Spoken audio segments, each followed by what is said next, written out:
Motherhood, but not quite as we imagine. Thought-provoking, refreshing, straightforward, sometimes taboo, often seemingly ordinary, but always honest. Welcome to School for Mothers, opening conversations we all need to have, exploring ways in which you can be fulfilled as a woman, once a mother.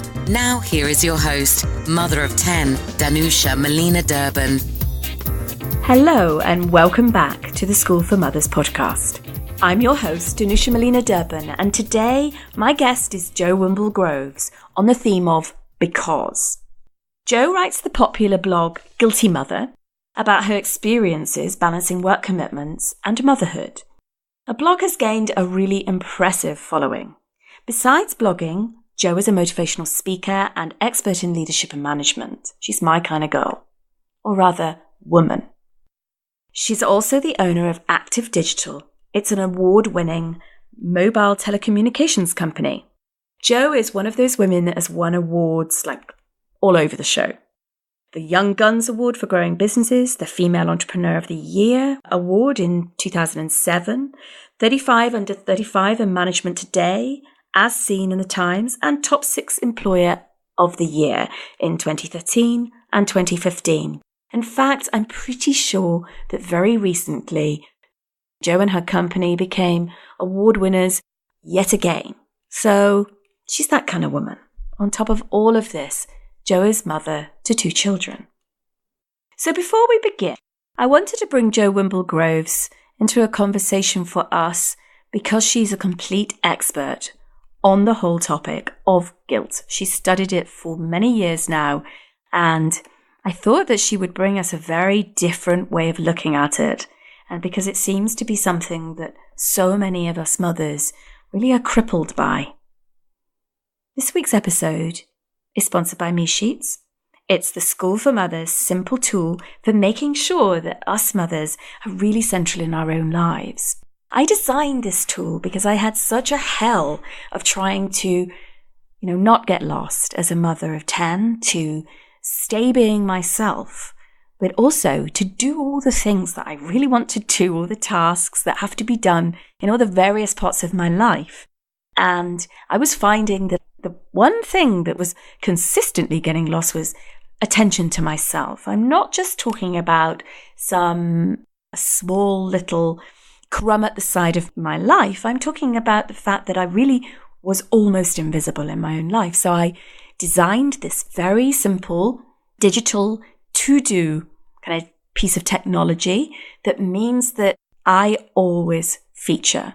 And now, hundreds and hundreds of you, in fact, the number is going up absolutely every week. It's so exciting to get feedback about how women are using Me Sheets, and especially for mothers with very hectic lives and lots of demands that pull on them. It's really exciting to hear how you're using them. So please do write to me at podcast@schoolformothers.com. Let me know how Me Sheets are doing for you. So if you haven't got your own Me Sheets, go and get them delivered straight into your hands by going to schoolformothers.com/Me Sheets. That's schoolformothers.com/Me Sheets. It's a simple digital download. Go and see if it works for you. Let's get going and dive into my conversation with Jo about because. Here we go. I've really been looking forward to meeting you, Jo, in this podcast. And so today it's Jo Wimble-Groves, Guilty Mother, awfully famous actually in the mum space world for your views. Hello and welcome. Hello. Thank you for having me. It's an absolute pleasure to be on your podcast. Oh, thank you. So tell me, I'm really wondering how you deal with your own guilt. I mean, do you have loads of it? Not so much these days. I don't seem to be able to shake it off completely, but quite honestly, I mean, that's one of the reasons why I started writing the blog in the first place, because I had this feeling of mum guilt and I didn't really know what to do with it or where to go with it. And, when my daughter was quite young and I'd gone back to work, I just found myself Googling mum guilt because I just assumed that I wasn't alone and maybe other people might be feeling about like this, but no one seemed to be really talking about it. So, yeah, Google's obviously a great space, isn't it, to just see Yeah. what comes up. Yeah. And what I actually found, which was to my surprise, I actually couldn't find very much at all. And that actually made me feel even a bit more disappointed that maybe I felt quite alone in these feelings of, having a business, going back to work. My daughter was really young and I felt really torn of, was I doing the right thing? What is the right thing to do? And leaving her. And because I couldn't find very much on this topic, I just decided to start writing about it myself. And that just seemed like a really good way of maybe helping myself to feel a bit better, that maybe, as you alluded to, maybe some of these feelings that are very natural, these feelings of guilt, it's just how you channel them and maybe how much it consumes you. Yeah. That idea that when you looked, there wasn't anything much on it must have been a bit odd, really. I can't imagine. I mean, now there's so much on guilt, isn't there? Oh, I know. I mean, even one of my friends was telling me last week, she was watching, these breakfast news and they're talking everything parenting guilt, and she screenshotted it and sent it to me. She went, everyone's talking about this all the time. You've opened a conversation. I hope I've opened a conversation in such a positive way. So yeah, from not finding anything at all to, now nearly 50,000 people follow my blog. And bearing in mind, I don't just write about, guilt, because although it's a big subject, it wouldn't quite cover the content for 2.5 years, I don't think. But no, it wouldn't, would it? I do. I'd be a bit bored of that by now. But no, it ended up being a real opener, a conversation opener, I suppose, for the theme of the blog. But I talk about lots of different things, and all of us just want to know, these feelings are very natural. And, often, how do you translate those feelings? It's one of those emotions, isn't it, that can be understood in so many different ways. Is it an emotion that, we should have? Because if you didn't feel guilty, would that mean that you don't care? Yeah, what do you think? I mean, I meet working women, particularly all over the world, and particularly in conferences like you do. And sometimes they come up to me, Jo, and say, I don't really feel guilty, but I do feel guilty about not feeling guilty. What should I do, Danusia? Oh, how funny. Now, because there's so much about guilt, they're feeling in the minority because it's assumed that mothers will feel guilty now because it's so, you've game changed the conversation. There's no doubt. You pioneered that and they don't feel it. So that's the only thing they feel guilty about, which is, it's like, God. I mean, I went to Bath last week, which was lovely. I went to see a client, followed by an event, and in the evening I was talking to 50 women, and I was their guest speaker. And that's what I love about my job, where it gives me that freedom to go and have an evening with really lovely, like-minded women. And the funny thing is, as Guilty Mother herself, trundling up to Bath and, spoken to my daughter and my son for that matter. And they said, oh, right, so you're going to Bath. So you'll be back later? No, I'm going to be staying up there for the night because I'll be back really, really late otherwise. So it's better if I stay there. And my daughter made me feel terribly guilty. She went, Mummy, you're abandoning us. You're not coming home tonight.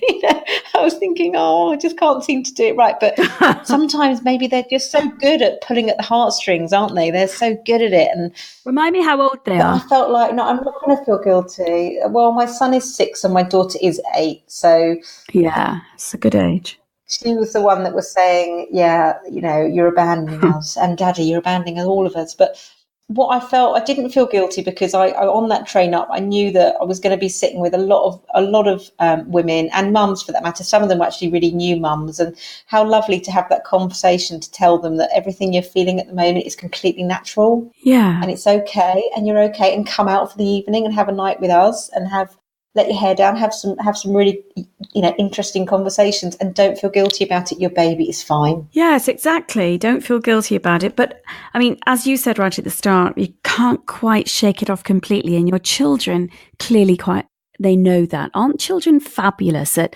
knowing our Achilles heels? They're so good at just getting in there and knowing where our little fragilities, our vulnerabilities about them. Was there anything specific that they needed you for that night?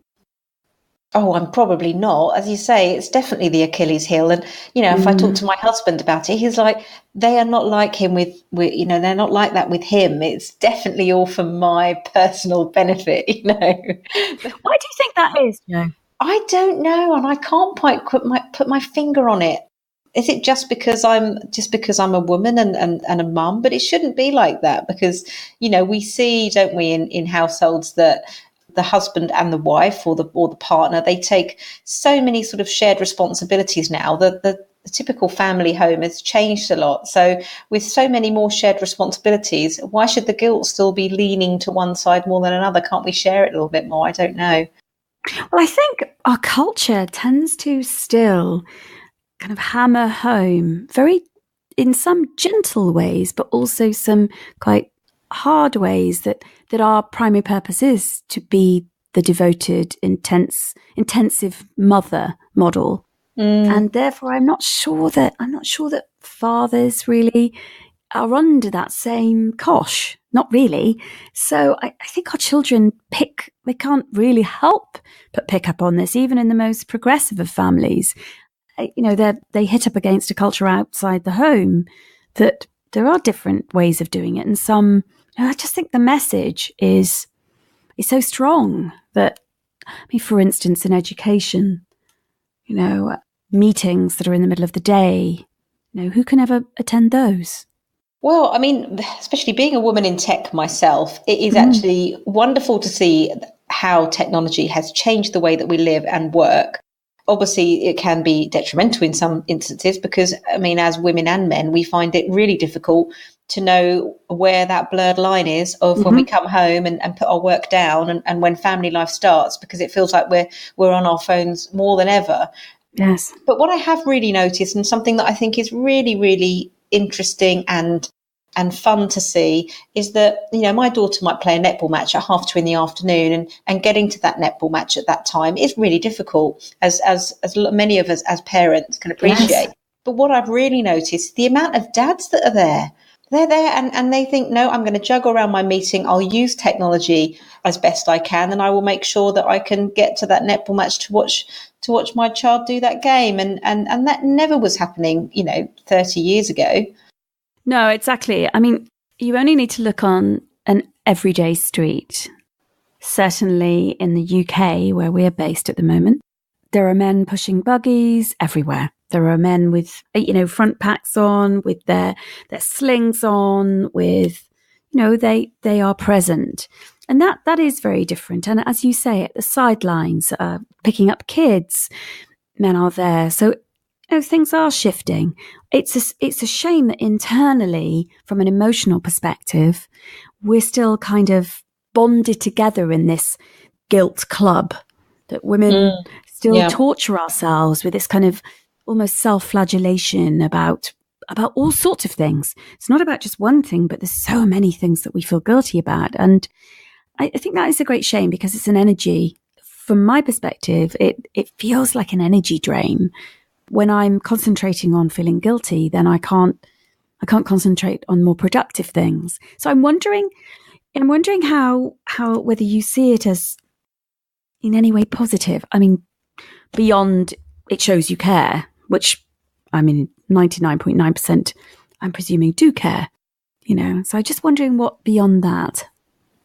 I think it's definitely tricky. I refer to the little relationship that I have with guilt. I refer to as the guilt burglar, because he comes and steals all of my energy, because I know that I'm not channeling it in the right way. So when I look at things like that, it's sort of, maybe if I make a little bit of, a bit of light fun of it, it helps me to, channel that guilt in a different way, the same as how I felt going for this, overnight stay, and actually allowing myself to really enjoy my evening and not feel guilty about it. So I would probably say that I'm, 75% there on feeling less guilty, really. But as you alluded to earlier, I definitely haven't shaken it off, and I wish I could come on and sort of have all the answers of how to feel less guilt about it. But I suppose, I try to think about channeling the positive energy. So I like to think that the work that I'm trying to do at the moment, whether it's supporting women enabling to thrive in their roles or move into more senior positions, as well as going into schools and universities and colleges to talk to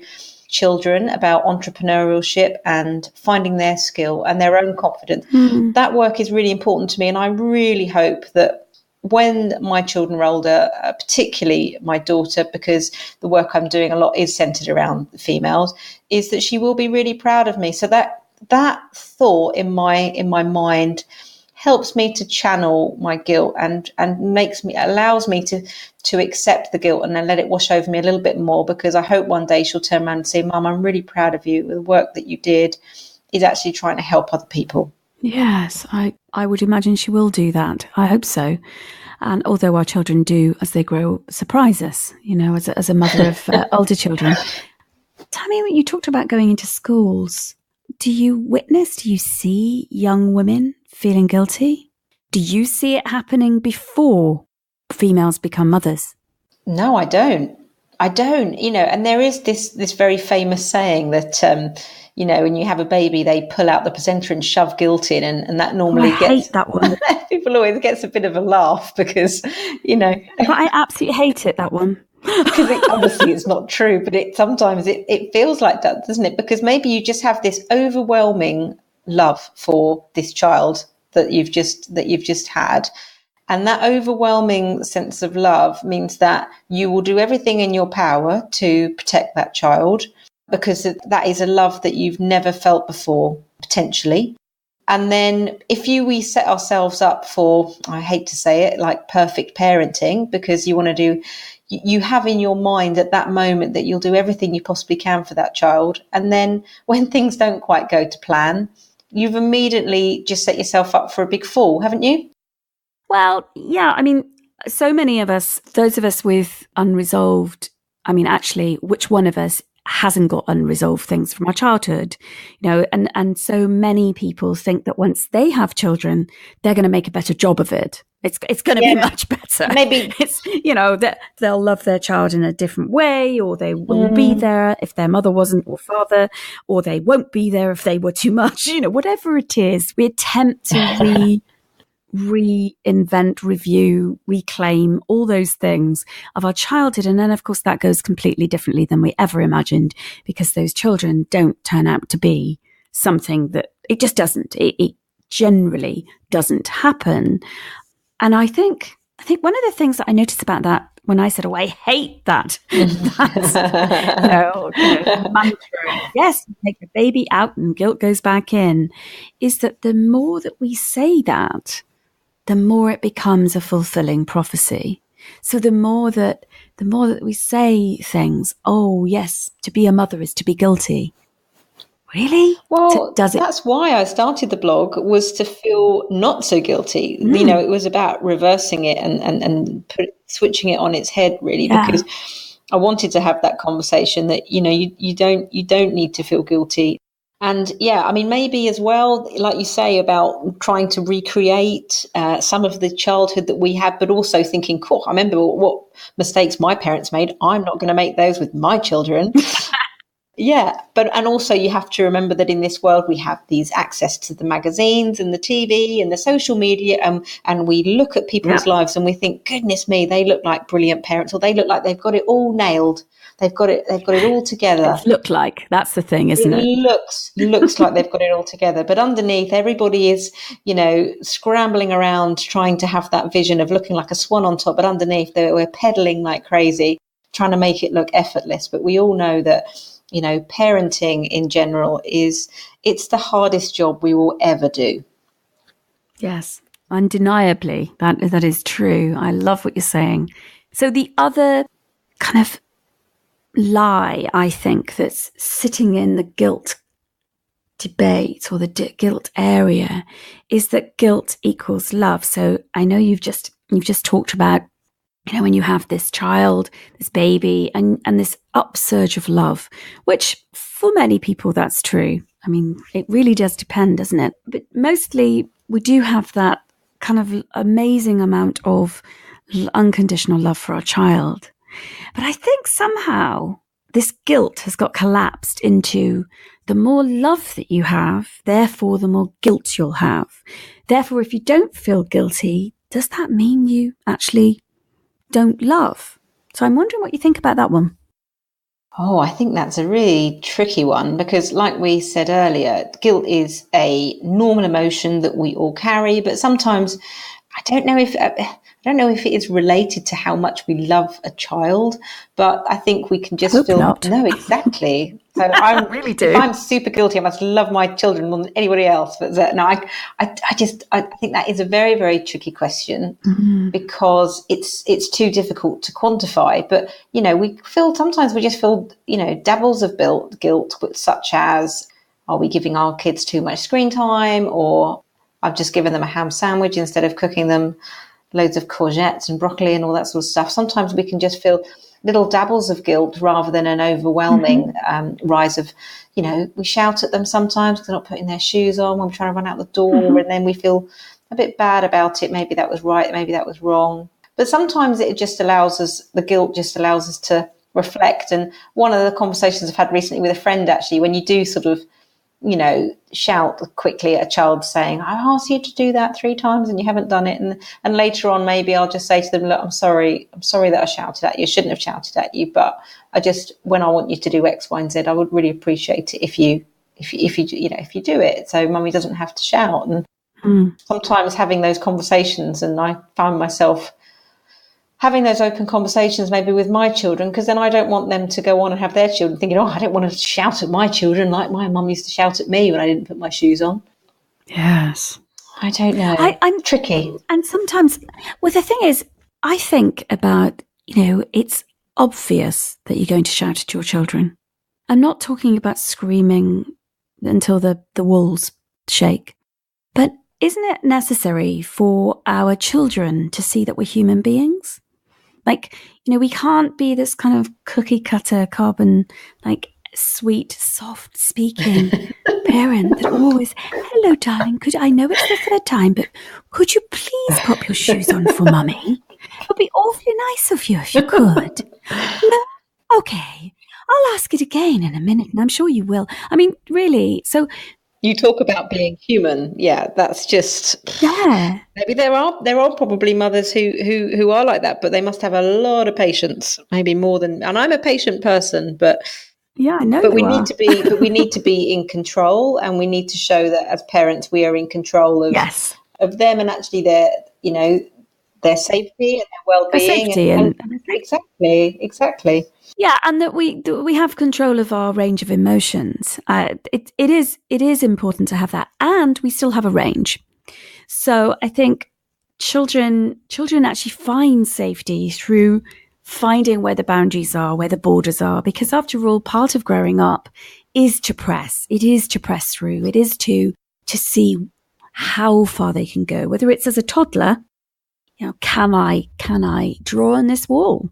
Can I draw all over it? Can I get a felt tip and or the carpet? Can I put paint all over the carpet? Is mummy or daddy going to actually say anything? And as they go into their teens, it's crucial they know where the lines are. In fact, they are our children at those ages. They will absolutely press us to find where our lines are, so that they know where the borders are, so that they know where the safety range is. And so, that's why a lot of parents that they found it that they haven't needed to be very disciplined, or they've been, they haven't raised their voice, that they have naturally, their children have adhered to their, if you like, system, their rules, their way of being. But when we have to individuate from our parents, well, I mean, in fact, we have to go exactly the opposite. For many children, they have to, because they can't find themselves if they don't do that. And that can be so challenging. Yeah, I mean, every stage is so different, isn't it? And, when you have a newborn, you think this must be the hardest stage because, I mean, the lack of sleep is so hard. And that's what makes you feel really disorientated and can really affect your mood, is that you've just not had that sleep. And then you get into the toddler stage, you think, this must be the hardest stage, surely, just trying to, run after this little child that's just everywhere, that won't sit down for 2 minutes. And then they start to grow up a little bit more and it gets a little bit easier. But then I feel like my children at the moment, at their ages, they seem to need me in different ways, and really starting to change in their development, and how they are really starting to individualize, and their character building, and trying different things, putting their hand up, trying a different sport. and going into teams and all that. Yes. And then, you know, moving into different stages that you've been through that I haven't yet. So I'm sure you'll give me loads of top tips. But, you know, you move into those teenage years and it's a whole different dynamic. And so every stage is so different and you just don't know what to expect, do you? And now where I am at my children's age, I think to myself, goodness me, maybe I haven't even had the most challenging bit yet. This has almost been the easy bit. Well, I think, oh goodness, I'm on a wonderful triplet and quad Facebook group. And you know, as you can imagine, there's only so many in the UK every year born. And so it's a wonderful, very special. Yeah, it's a special, supportive, fabulous group. You know, we talk from practical things through to, you know, literally, how do you hold 3 babies or 4 babies? You know, and how do you soothe, you know, as they're called, higher order multiples? And oh, goodness me. I literally have lost my thread and I don't normally do that. We were talking about the different stages and obviously you were talking about your triplets, but you've got such a different range of children that you've raised, haven't you? I'm always fascinated to know the different stages. They're just at different times, aren't they? And your children need you in different ways. They absolutely do. And that's why I was mentioning about them, because it's really funny on this group. There are women with 6-month-old triplets and then 18-month-old. Now, the one that's great is when they're about 2 3/4.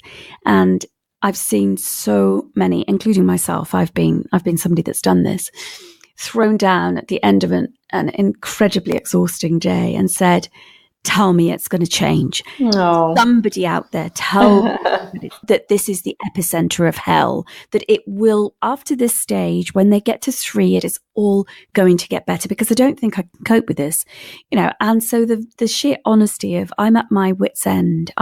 Just tell me, just give me. And the sad thing is, just so you know, that I sit reading that. I'm glad I didn't know that. You know, these wonderful women didn't actually sock it to me and say, no, Danusia, actually, it's worse when they're 3. The 3-year-old triplets, they're hell. They're a nightmare. Don't tell her.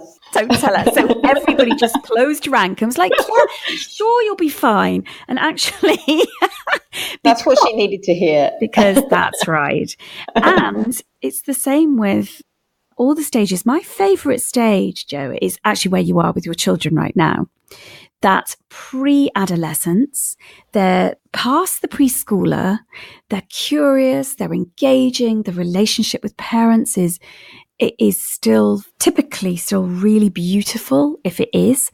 Yeah, it's close, there's lots of, it's just cuddly, there's lots of bedtime stories still, it's still very tactile in that sense, and the world has opened up, you know, you can go places. It is a really, really lovely stage, yeah. You know, and they're a little less feral these days, so we'd actually go out for lunch and they all, you know, we sit at the table for more than 10, 15 minutes and it's amazing.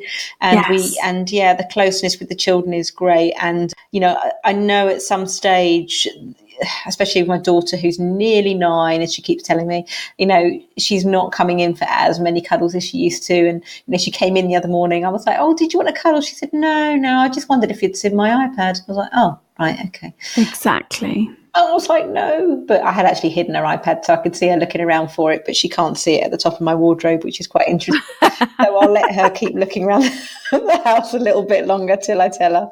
Our iPads, they're always at the menders. I mean, you know, I don't know why I say that, but I say, oh no, we've got somebody looking at it. She's looking at them. They're like, what? They've broken again. I'm like, oh, they've just got a little problem. All 3 of them. To Tim Cook about that. Yeah, terrible. I know, it's awful. But yes, that stage is really magic. And it's not that teens aren't magic. It's just there's an underestimation of the need for parental direction and parental steer.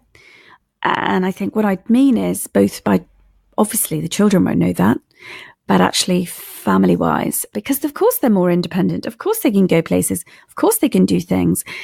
But actually, it's tricky, and it doesn't have to be, because there's not all kids experience extreme turbulence. They just don't. I've had enough children to know that it's a little like guilt. You know, we can say that absolutely every mother is going to feel it, you know, in quite a substantial way. it's not so. It doesn't have to be so. And the same with teenagehood. It doesn't have to be that. So I've seen a lot of different teenage experiences.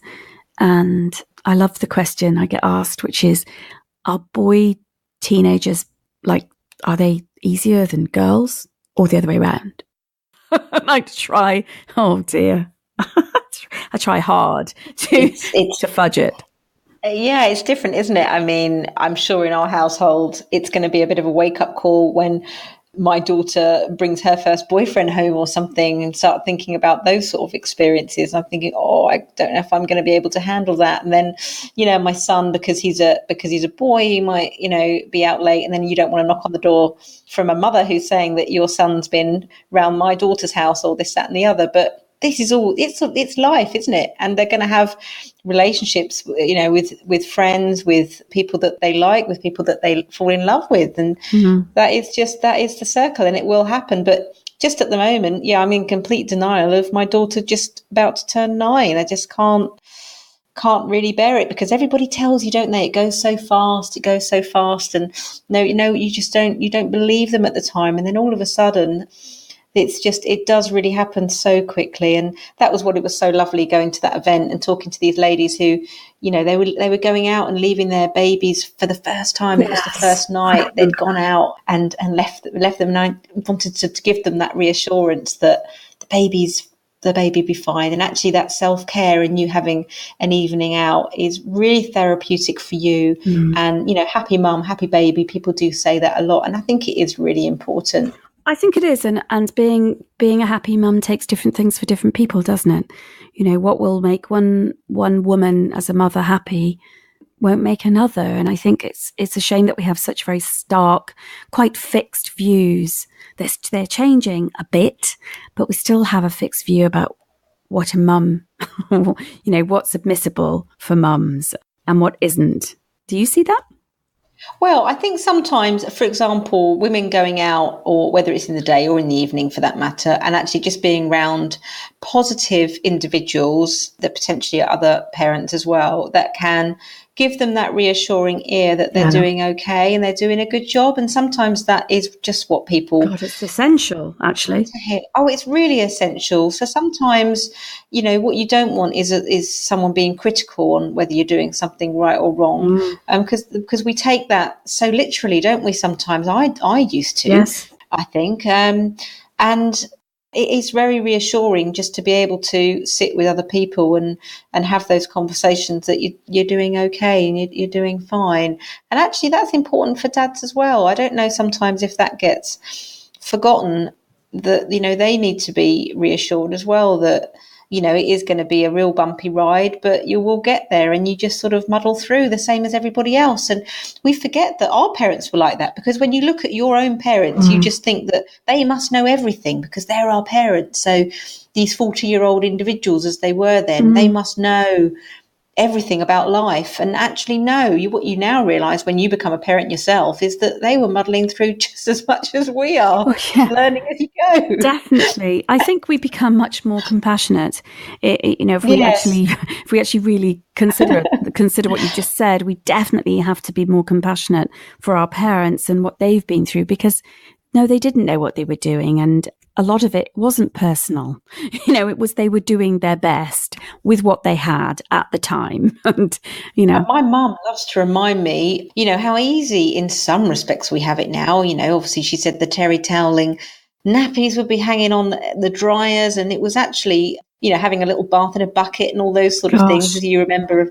And now we have so much more access to different amenities, and obviously the childcare and going to Sainsbury's. She'd probably take all three of us, in a trolley and trying to do her weekly shop. So in many ways, things have got so much easier for us. But because we have so much more information, either online or offline, it means we're just completely bamboozled all the time with worrying that are we doing things the right way? Are we not? Whereas, before they never had all of that. Yeah, exactly. The pressures were different. And I think there was a little bit more clarity from what I can hear. And because we didn't have, there wasn't social media, there wasn't the comparison levels. It was localized. It wasn't like global in the way that it is now. And Yeah, the perfection model, the perfection myth is still very, very powerful for so many women as mothers as they're beginning the journey. I think, though, as we change into these different stages that we've talked about, I mean, it can be pretty powerful then, because if we go back to that teen time, particularly if we've got friends with children the same age, as we often do, because we've socialized with them because we are in a like stage, if you like. And then their teenagers aren't playing up, but your teenagers are, or one of them is, or it's hard not to compare. It's hard not to compare that. Well, actually, there's been a lot of writing about if children are experiencing behavioural issues, then it's the mother's fault. And in fact, before the times of, I've been reading recently about ASD kind of research, and some years ago, children with what we would now know as, being on the spectrum were previously not diagnosed, but actually the way that they, kind of articulated what was the matter with the child was to say, well, the mother's wrong. The mother is mothering them wrong. Yes. So there was a punishment, basically. There was a punitive kind of way of, you're not doing a good job, therefore your child is behaving this way. And I think that's ultimately what, for a lot of mothers, becomes a problem. And that produces massive guilt. Oh, I can imagine. Because actually, my experience is, if we've done the groundwork in the years before, all the research says by the age of 7, our children have a moral compass. It's already installed. They pretty well have learnt what they need to learn from a moral perspective, from a behavioural perspective. So after 7, we're really just consolidating that with them as parents.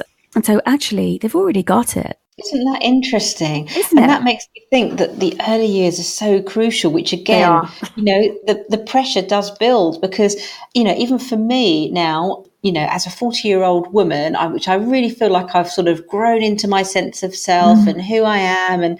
But actually inside, I'm very much still that 7 or 15-year-old girl that I was, because I'm still Jo and I'm still that person. Yes.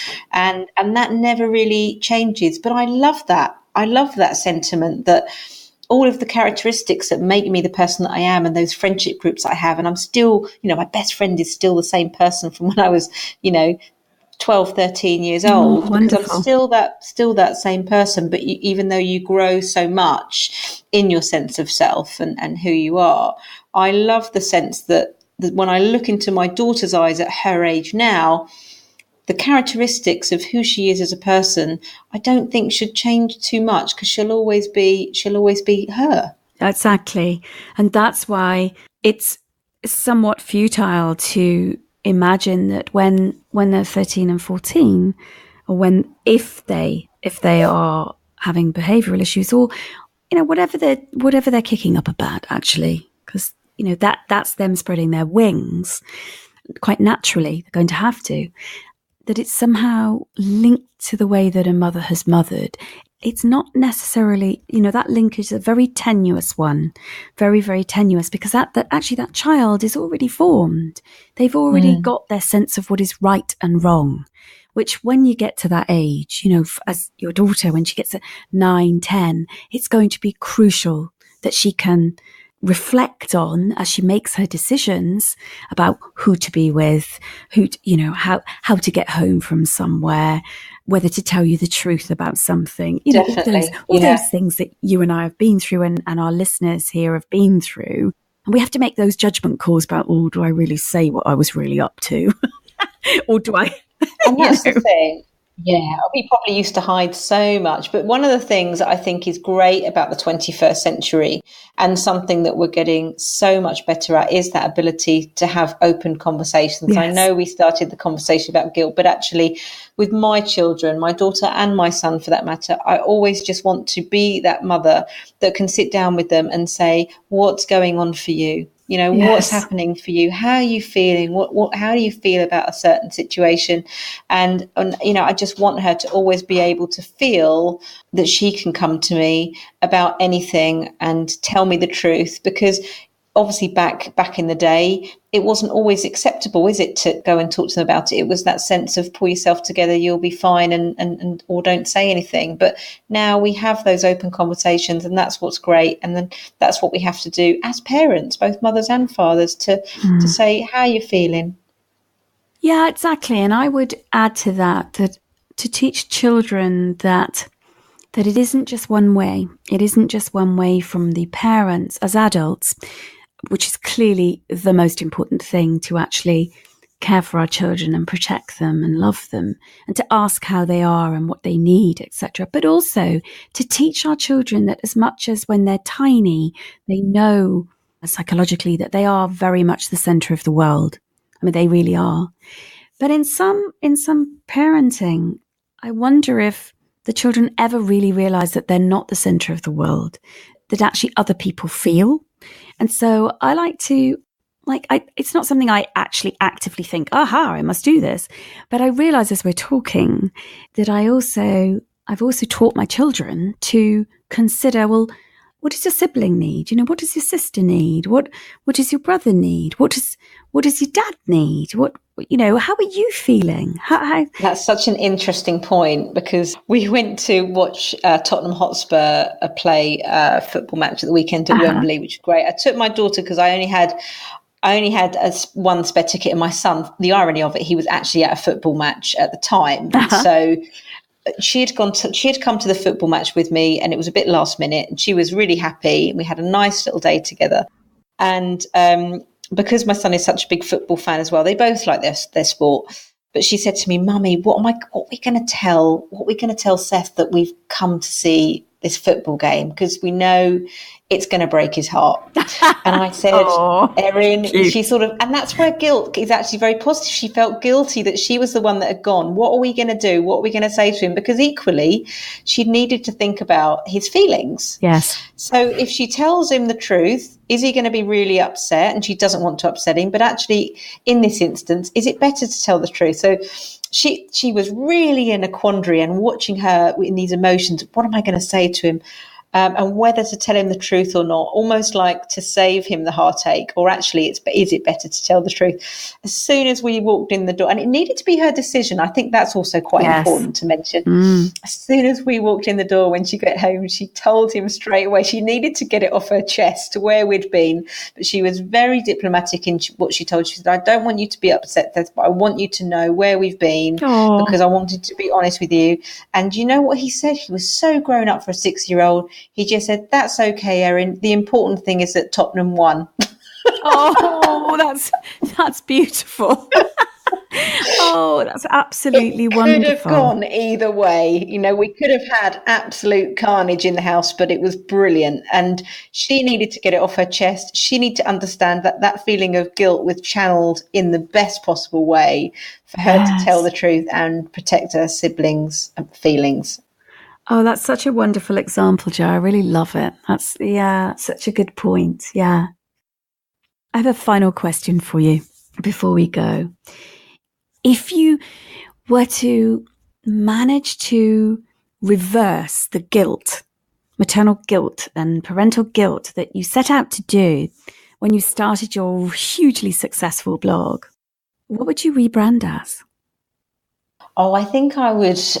I don't know if this brand is taken, but it would be something around the lines of forces of motherhood or something like that. It would be something really strong, but oh wow! Or maybe I should just call it my name, because my brand is also me as a person, as an individual, and everything I bring to it. So sometimes I get told off by friends for saying Guilty Mother as a brand. They went, "But you're just Jo. You are Guilty Mother." So firstly, I would say, I should definitely use my name as my brand, but also I would make it really strong and powerful, like forces of motherhood, because as you know, and this is also why you do School of Mothers and why I've got so much love and respect for you, because when women come together, we accomplish incredible things. Oh, absolutely. I mean, we are a force to be reckoned with, aren't we? And, absolutely. And in a positive way. And I truly believe that mothers power the world. I really do believe that. We are, whether we understand it and know it consciously, it's undeniable. Without what we do day in, day out, the world would be a very, very different place. It wouldn't be the loving place it is.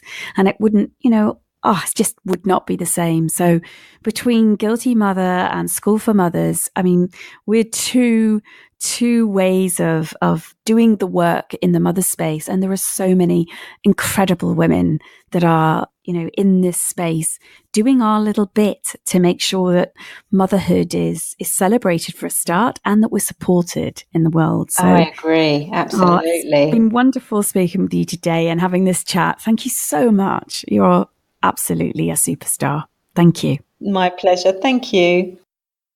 There you have it. Unraveling the complexity of maternal guilt isn't an easy thing, that's for sure.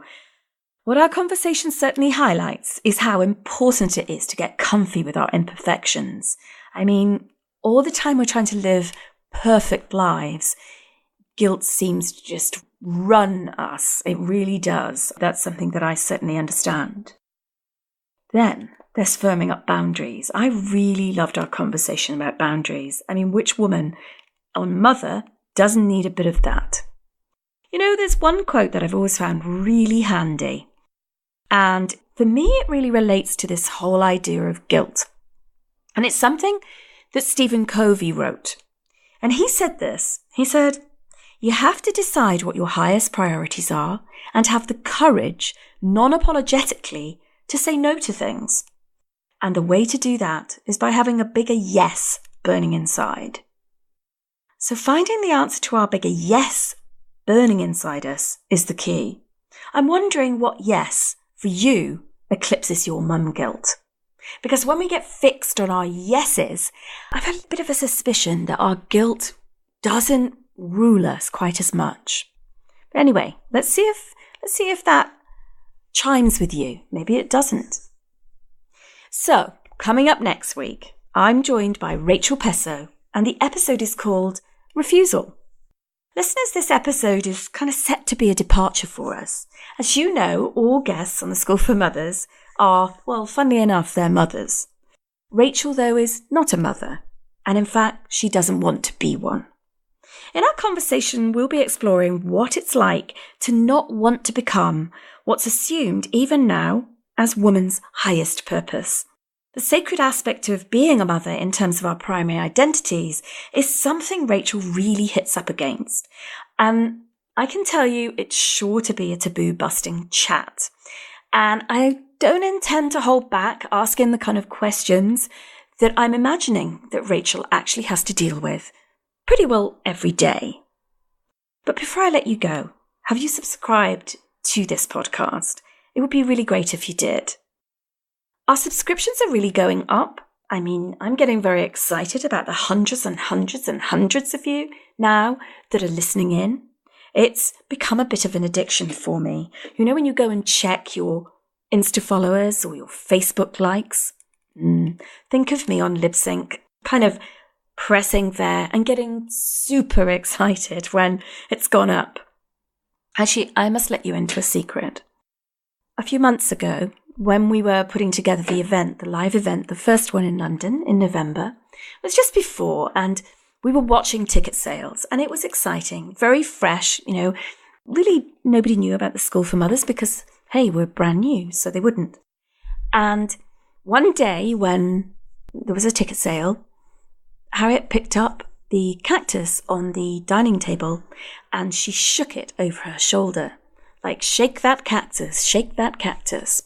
And unfortunately for Harriet, Harriet's my business manager, by the way, and she's an amazing manager.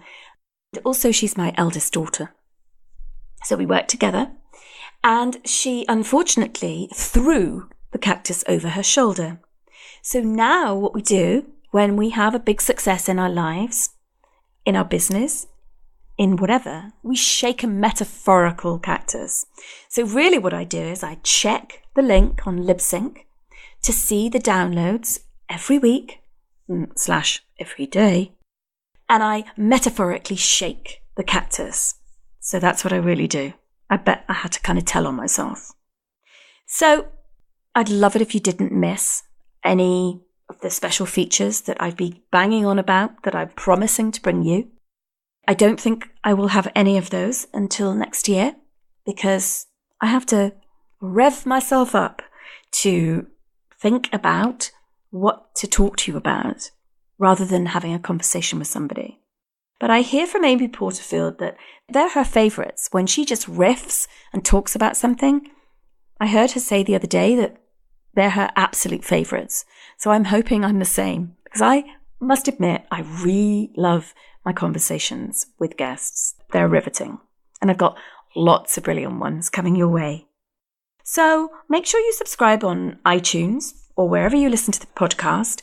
Love your ratings and reviews. Please keep that up. That'd be fabulous. All I've really got left to say is thank you so much for tuning in. We're really grateful. Hope you're enjoying the podcast. I'll see you here, same time, same place, next week. Bye for now. Thank you for tuning in to the School for Mothers podcast. To continue the conversation and keep your dose of inspiration up, head over to schoolformothers.com/podcast, where you'll find bonus content from Danusia and her guests on habits, recommendations, books, best apps, time-saving secrets, life hacks, health, sleep and anything in between. That's schoolformothers.com/podcast.